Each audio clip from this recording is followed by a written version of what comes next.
Good morning, wonderful listeners. You've tuned into Post Session Podcast, a podcast filled with the stoke of a surf session and the wise guidance of an ocean voyager. Your water-loving hosts are ready to share this infectious state of mind while encouraging and inspiring you for your next adventure. Here we go. Hey. Hey. Welcome, Post Session Podcast listeners.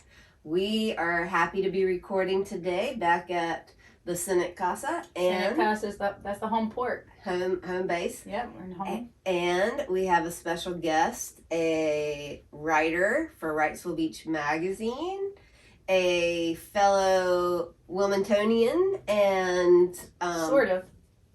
You know, we all okay. are sort of. All right. Well, I don't know.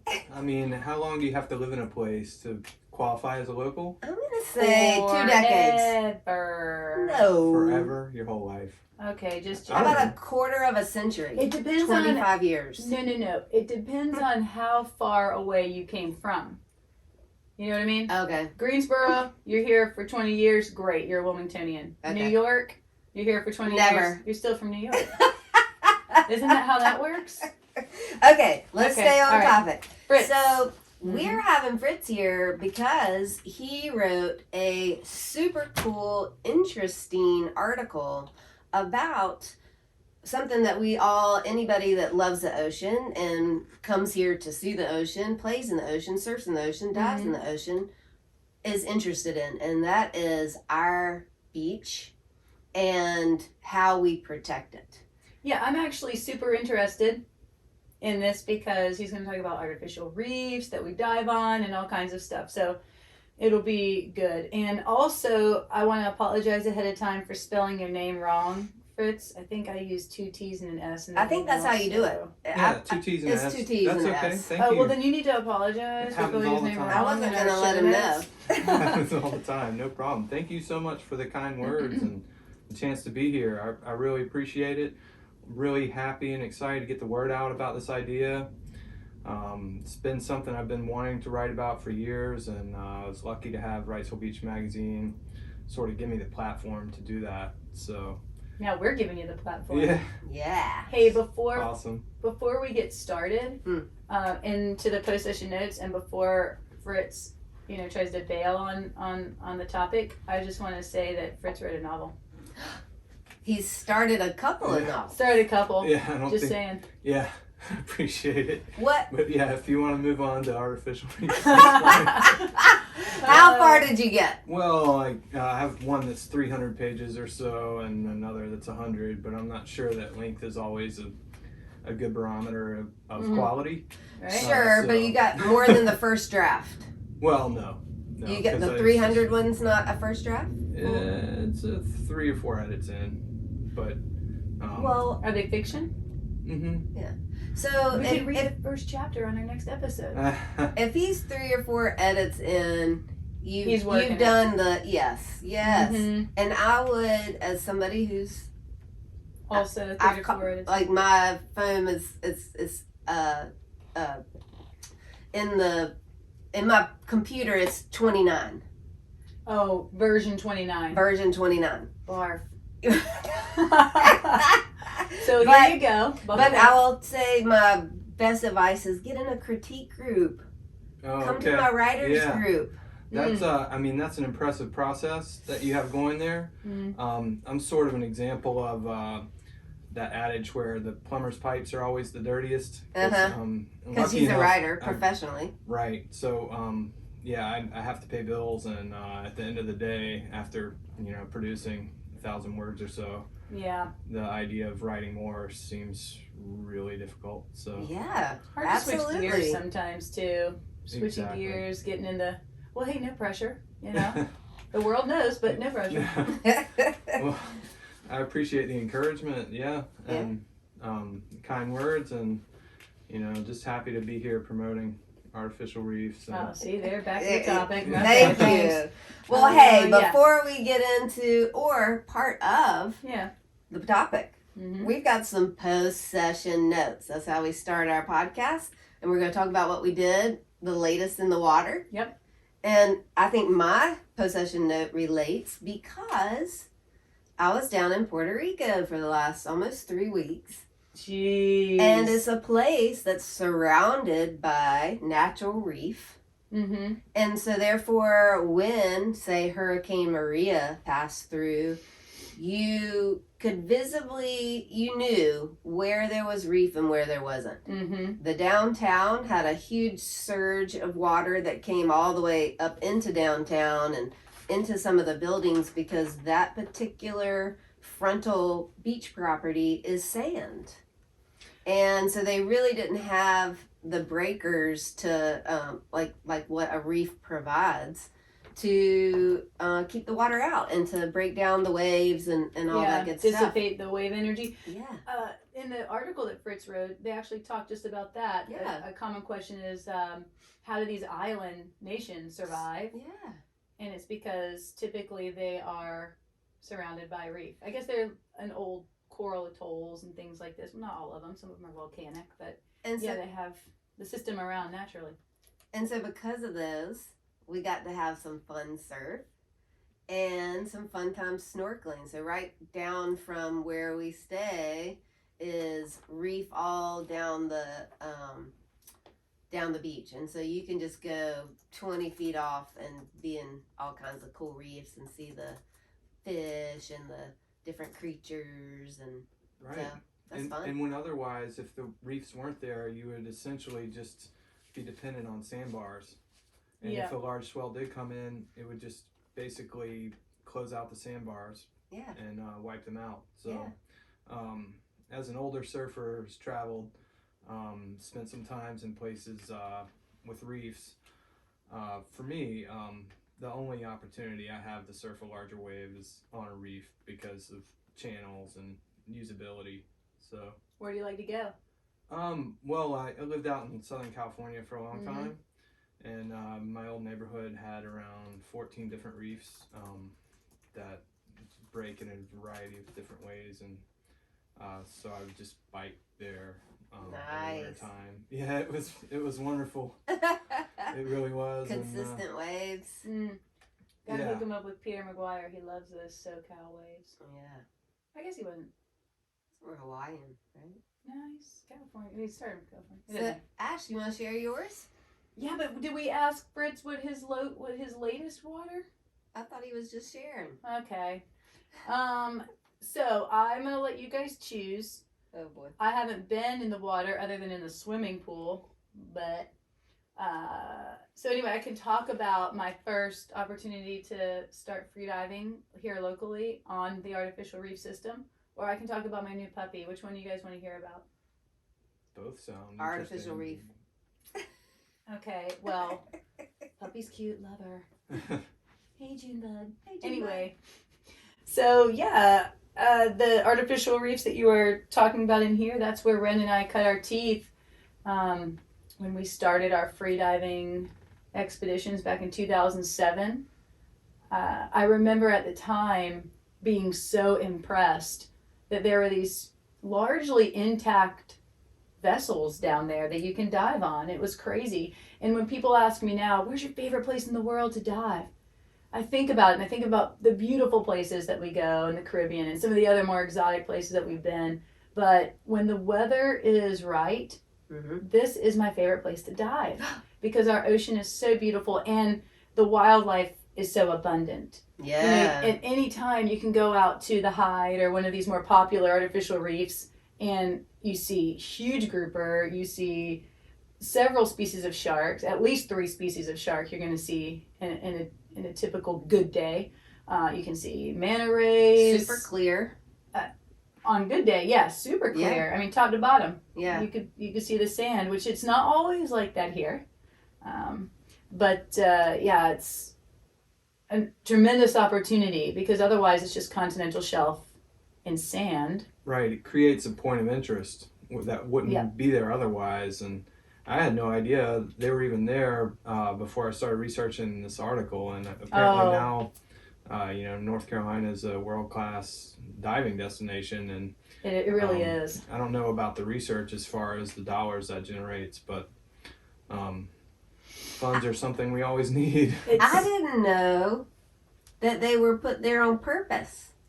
You thought that they were all sunken wrecks? ships. Uh-huh. Yeah, because we're the graveyard of the Atlantic. There's a lot of that too. So I thought these were just ships that had passed away right there. Yeah. So for our listeners who might be, unknown like me, these were sunk on purpose for diving, or what was there? Yeah, well, to be an artificial reef, to attract not just divers, but to attract people that want to go fishing and things like that. The ones we're talking about are less for stabilization, which is They're kind of so what far you were out. talking. Yeah, they're pretty far out. Not all of them. There's some that are fairly close, but they're still for fishing and stuff. Okay. But you're right. There's some natural wrecks out there too. We are the graveyard of the Atlantic. Yeah. Yeah. The Queen Anne's Revenge would be one of the latest examples. Yeah. Pirates. Right. Yeah. Pretty cool. Nowhere else has that sort of thing. No. But yeah, with the scuttled vessels, it's really cool because you're essentially just transforming a waste product into something that's Yeah. It's usable. recycling. Yeah, in a way, it's repurposing. And it's recognizable down there. And then when it starts to get covered with coral and fish and this kind of thing, it doesn't matter that it's a ship. It's cool that it's both. That it's still a ship, but that it's A turned living into thing. a living thing. So before we move on, what's a pirate's favorite letter? Arr. You think it's the R, but it's actually the C. Oh, gosh. Y'all are quick. That's Yeah, a we're- good. Geniuses. So what's the injustice of the week, Laurel? Did you bring one, Fritz?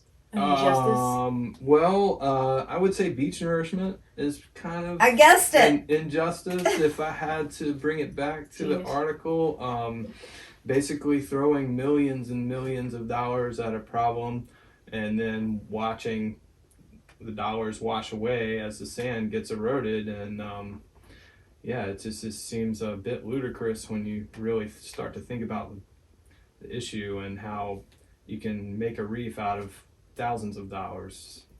It's ridiculous. I mean, when I was working as a consultant, we would do monitoring for beach renourishment projects where you have to, so that's extra dollars that are spent that you don't even think about, where the company has to go out and, assess the viability of the nourishment, or, shellfish starting to come back in, those kinds of things, which when they start to come in, it's just in time to have another renourishment project. But even then, I always thought this is extremely futile. Where's this money coming from? Where you Parking prices. you take such a dynamic environment and decide that you're going to try to control it.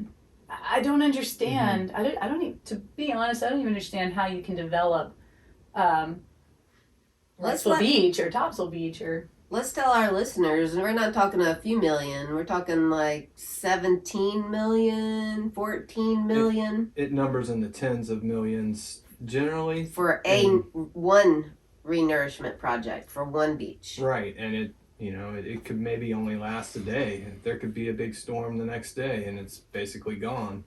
In general, they do it every 4 years. It's Ish. something like that, and I think it's funded around here through 25. Mm-hmm. And that would be a good turning point. when I was researching the article, I basically found there's just a lot of vested interest in continuing with nourishment because of the dollars that flow into so many of the stakeholders. Of the renourishment people? Stakeholding, who's the people that are doing the work, Okay. the monitoring, it's a lot of money, frankly. For them, sure. So That's a lot. Yeah, they're afraid to lose that revenue stream. nobody wants to challenge the status quo, really, and the status quo is nourishment. Another argument I met with is that it's artificial reefs are not natural. It's not a natural thing to do.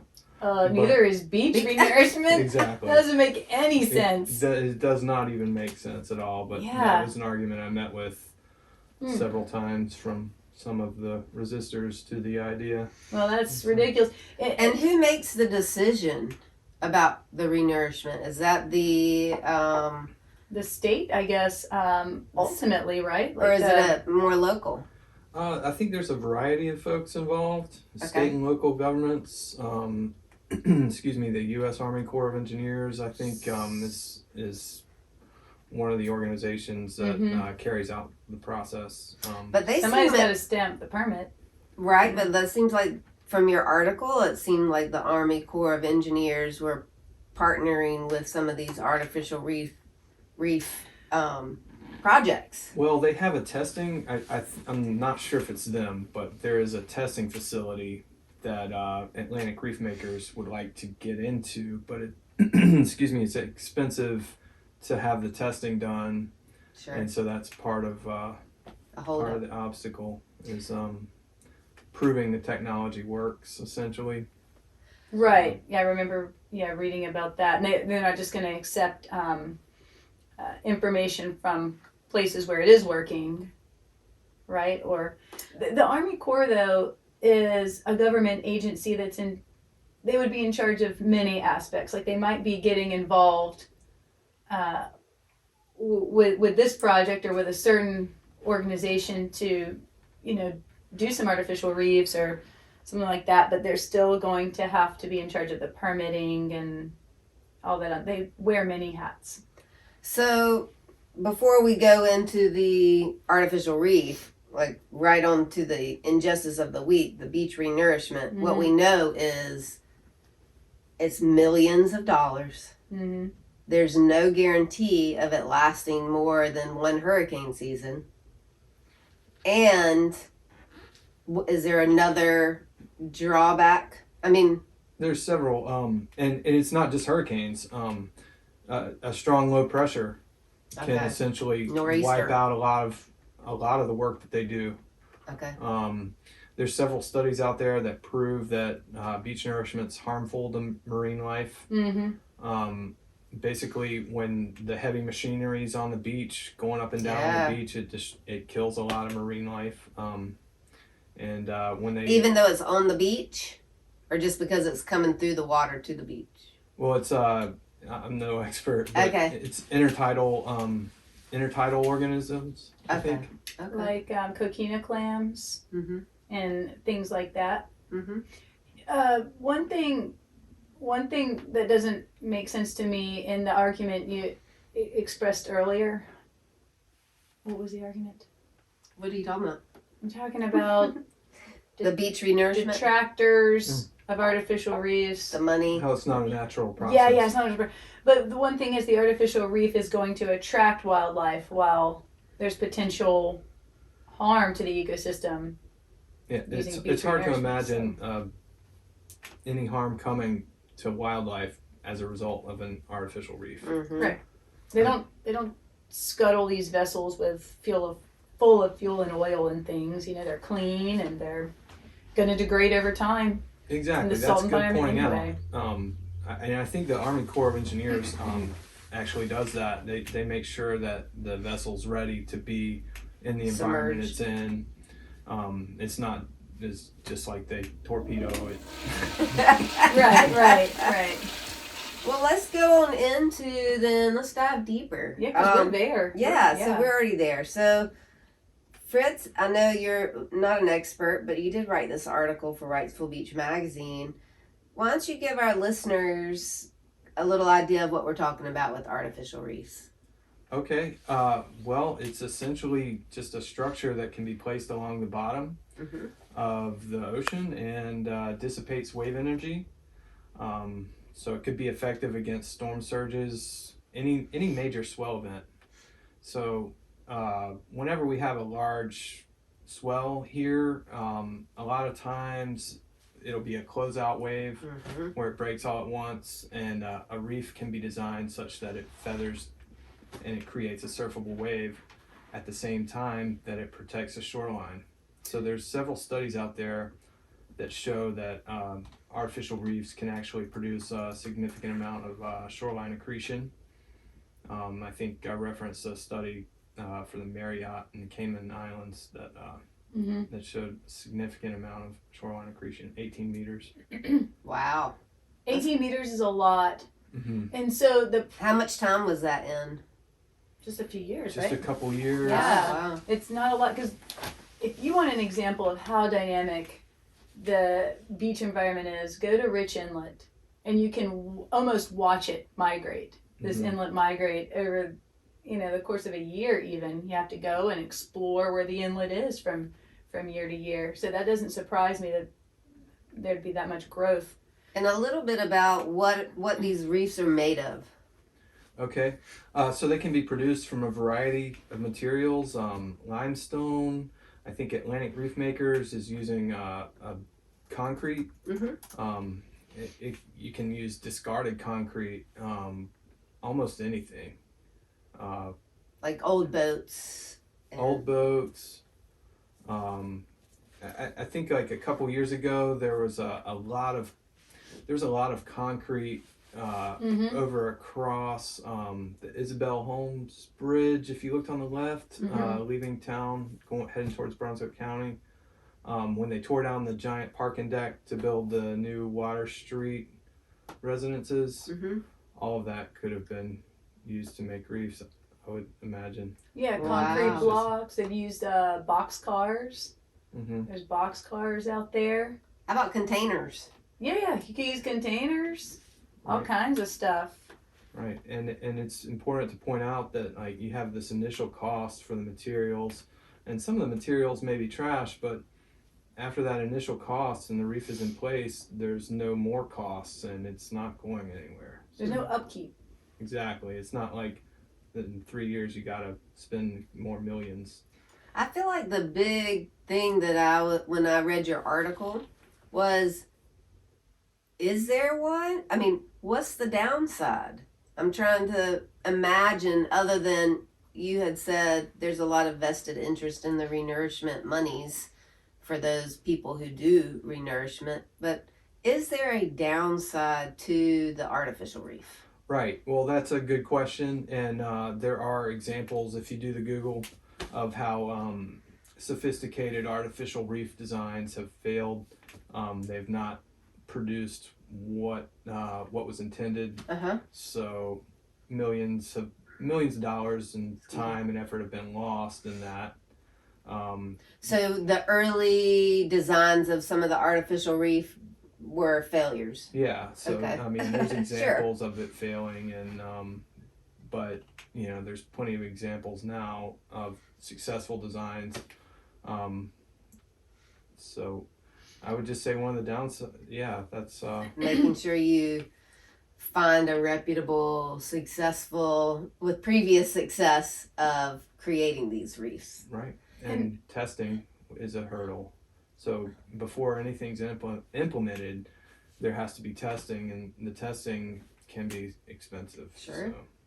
One thing I want to point out to people listening, because we're kind of jumping from we're using the word artificial reef to represent several things we're talking about in your article, is namely it's mainly not focused on the kind of artificial reefs that we have out there now, where they're just sunk in a big sandy spot and ships way offshore typically, way offshore, that create a habitat for fish and stuff. You're talking about strategically placing maybe ships or maybe other kinds of actually designed materials along the coast to protect the coast. Exactly, yeah, and that, I'm glad you brought that up, because we do already have a network of artificial reefs for fishing and scuba diving, but what I was envisioning is a network of reefs, inshore reefs closer to the coastline, that would serve as a means of protection from major swell events, and also a surfing destination. And it's proven that surfing generates a lot of capital for coastal communities, and I feel like it should be encouraged. And not only that, but there's a lot of plans out there on the internet. They're available for free. It pertains to artificial reef design to create a surfable wave. So the plans are already out there, and it's free, and it can produce a variety of different waves based on the design underneath the water. So it's not just about creating like a slab wave that's a tube. It's about creating, a 100-yard long mushy wave that everybody could go enjoy. Wow. So, and that now you're talking about not just protecting the beach and having the benefits of surfing being kind of an ancillary aspect. Now there's designs that people are working on to actually create a nice wave while you're at it. Mm-hmm. Dang, how applicable is that to our podcast? It would be like, we've got to support that. Fucking perfect. Well, and it's not like we aren't already doing that on our river side. Because I noticed from your article, you talked about when they widened the river to allow bigger ships to come in, they've established some artificial reefs to protect the estuaries. Well, yeah, it's a really cool example of how it could be implemented elsewhere. The boating traffic in the Cape Fear is not going to decrease. I think a few years ago they dug the channel a little wider so that larger vessels could come in there and turn around. Yeah. So that anytime a larger vessel comes in there, you can see how it displaces the water. And so the Brunswick town, Fort Anderson, they were looking for an outside of the box solution to sort of protect the place. Kudos. And now they're not talking about recreational boat traffic. I'm going to link to the article. We're talking about Port of Wilmington barges coming through. And in my past life, when I was working as an environmental consultant, before this was in place, we were out there videoing barges going by to see this wave that was created and how destructive the wave was. So I know firsthand how useful this little system is here. I'm holding the book up like everybody can see. I see it. Well, so here's a question, because you brought it up a minute ago. And so in your article, you referenced this artificial reef off the coast of Australia where they created the 65-yard wave. And I was like, yeah.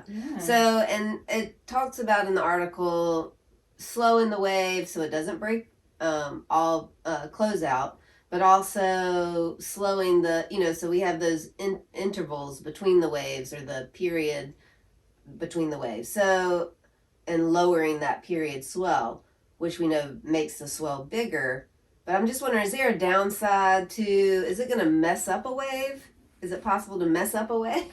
Well, I think the reef in Australia was designed to handle swells from a certain direction. Okay. So I would imagine if a swell is coming in from a different direction and it was formerly breaking on the beach, it may not work as well. Okay. It is interesting that project in Australia, they used a beach nourishment alongside a reef. So their first phase was to nourish the beach, and then the second phase was to actually create a reef to protect the beach. So essentially there's a recognition with that project that beach nourishment is not an effective solution unless there's some means of protecting it, because they obviously knew that the sand is just going to wash away unless there's a reef outside of it to protect it. Well, that's what I was thinking. So you almost have to, the first time you do this artificial reef, if we were to do it in our area or at our beach, you'd want to do like a renourishment installation with the reef, and then, because that's going to maybe multiply your efforts. I would say maybe. Okay. I Depends think on those studies. I would think it's unnecessary. That's what I was going to say, kind of. Maybe. With the Marriott study with the Cayman Islands, it seems like You might not even need it. the reef, if it was up to me, I would put the reef in first and just see what happened with the sand accretion. Yeah. Because the nourishment may not be necessary after that. Yeah, save some money. Yeah. I was thinking the article right after Fritz's article by Simon Gonzalez about the maritime memorials. Sounds like you need to hook this guy up with whoever's going to do the artificial reefs off the coast of North Carolina. Wham bam. Tell the Pretty people cool. what you're talking about. Oh, yeah. I'm just holding the book up again. You can put that down. Okay. That's an interesting idea, and I actually do some ghostwriting for a funeral home here in town, and so in the process of doing Weird, that, I've learned about memorialization reef down in Florida. It's Neptune Reef, I think is the name of it. So if you if you want your loved one to be memorialized on this reef, they can sort of install them on it, and they become a part of the living environment. I think that's really cool. It's kind of cool. Why bury people on? I mean, land is in short supply, especially in this county. Good Lord. I mean, why I think not? that would be awesome, especially for those of us ocean lovers who Yeah. would love to be put out to sea. So instead of Right. Ren telling me just feed me to the crabs, like Yeah. we're gonna cut his body up into many pieces, and like the kids and I are just gonna feed him to the crabs. Maybe we'll do something like this Yeah. instead. Certainly an interesting idea. Yeah. Which, tell them what it is. Oh. Tell our listeners what it is. Yes. You don't have to pick up the okay. article. Yeah. Putting the book back down. Basically, it's a memorial. Instead of having a memorial at a funeral, whatever they call them. What do they call these graveyards? Yeah. A big concrete Yeah.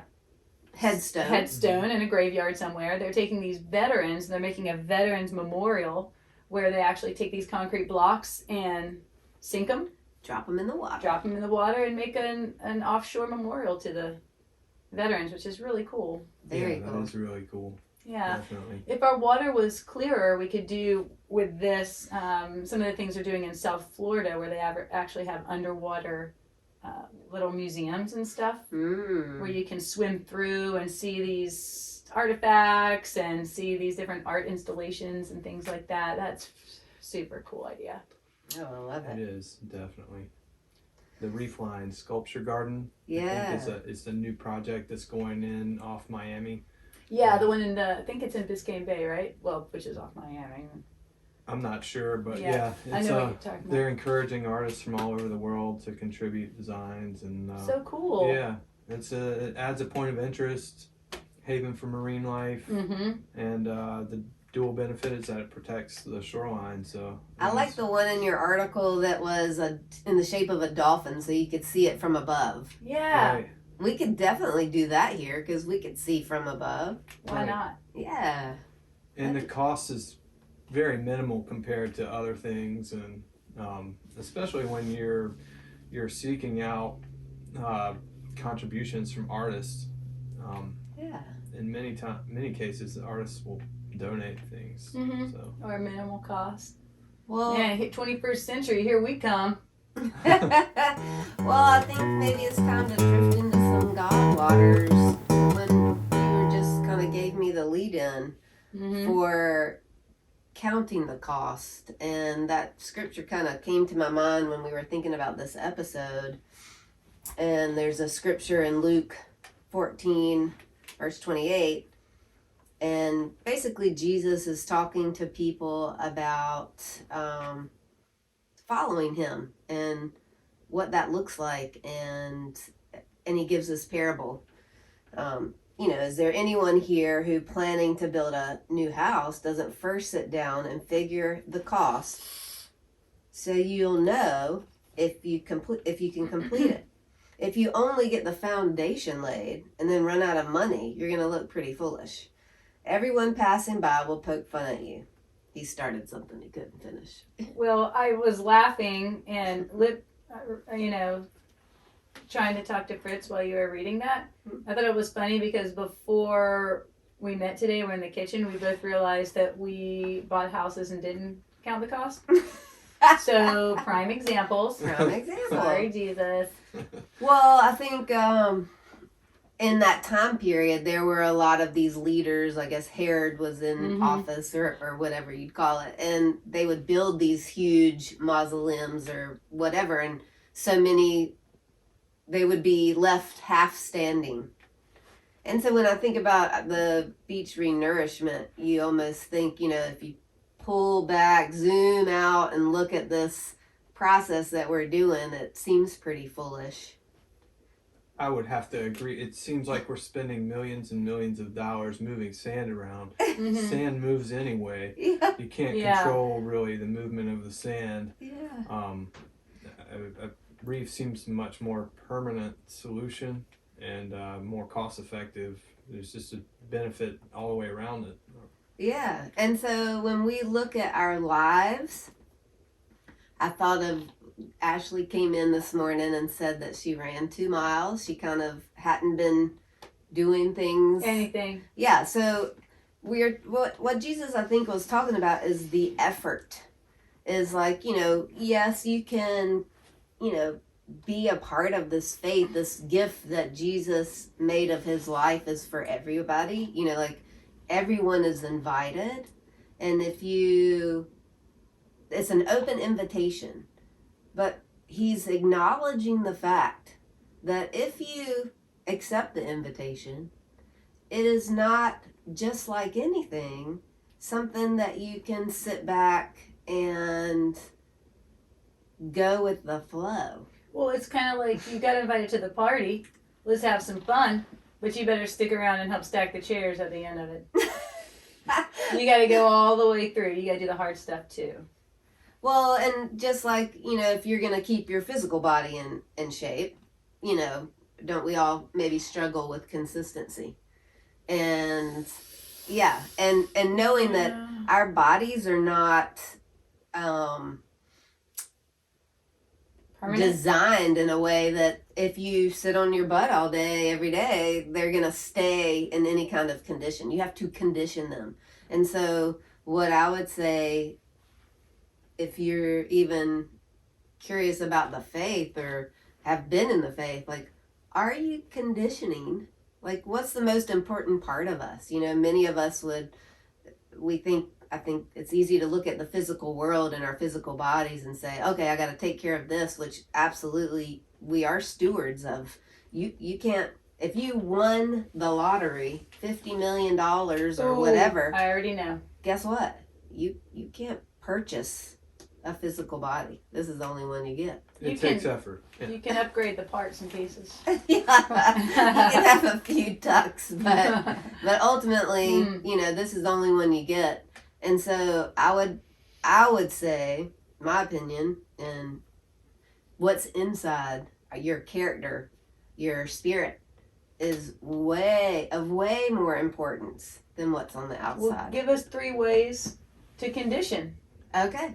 I feel like something's about to fall behind me. Yeah, it is. Better hurry. Okay, so number 1, some quiet time where you can still your mind and commune with the one who made you. I would say he's revealed himself in the Bible. Mm-hmm. And so getting to know who God is, because I think we can look at another Christian or other people and go, oh, I don't even want to know who they're talking about because of the character of that person. So actually go to the source.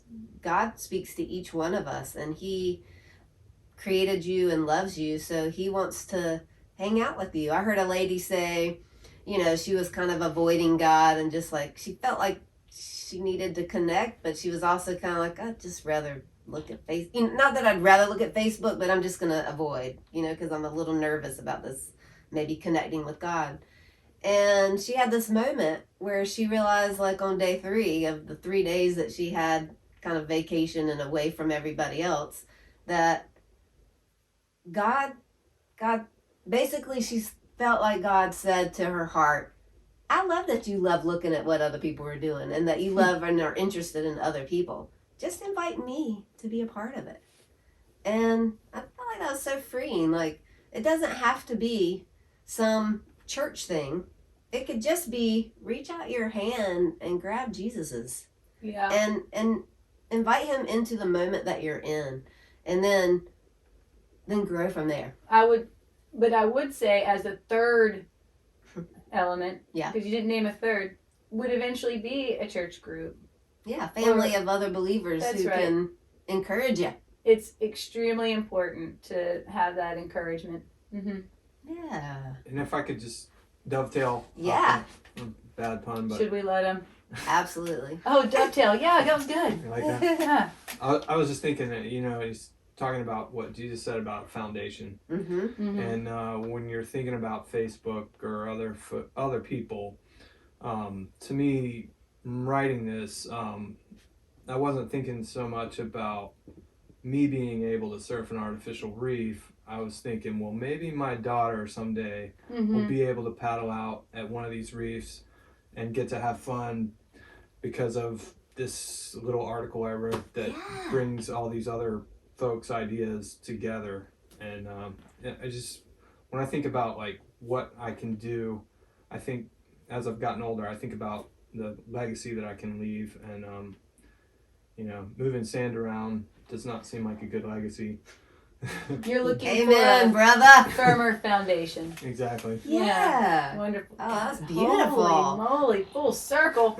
Right there. Started with Fritz's pun. Yeah. Unexpected Dovetail. surprise. I got all Okay. the dad humor. Oh my gosh.